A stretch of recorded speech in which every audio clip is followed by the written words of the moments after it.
am Hilary Powell. I'm the artistic director for Death Takes a Holiday. What drew me to Death Takes a Holiday was the story. It's dark romance, which I love. It's forbidden love. It's supernatural love, which is like all the things I like in one.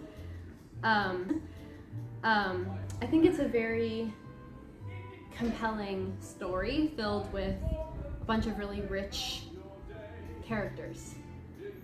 And when I was reading the story, I was like, ooh, I want to dive into all these different characters and see all the interesting ways we can play them. And I was also wondering the entire time I was reading it, how does this end? What's going to happen at the end? There's so many different ways this could end. Are these two going to end up together? Are they going to end up tragically pulled apart?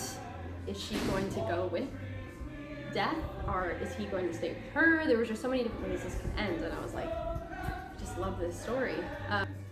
There's so many reasons why audience should come see this show. First of all, every single person on this creative team has been killing themselves to entertain you. Like every single person, from the set designer, the music director, the choreographer, the props master, the costume designer, every single person, the lighting designer. I mean, I can't think of a single person who hasn't done everything in their power to make this show phenomenal. We are here to entertain you. Directing for Postmortem has been wonderful. The really cool thing about Postmortem is it gives you opportunities that you wouldn't normally have. It has really cool shows. They do really cool shows and stories that not a lot of other companies get to do. They do really cool, spooky, quirky shows, and Death Takes a Holiday is a perfect example of that. It's a hidden gem that not a lot of people know. I didn't know it. Last year, Postmortem did Monster Songs, and that was another hidden gem that I did not know, and I loved it.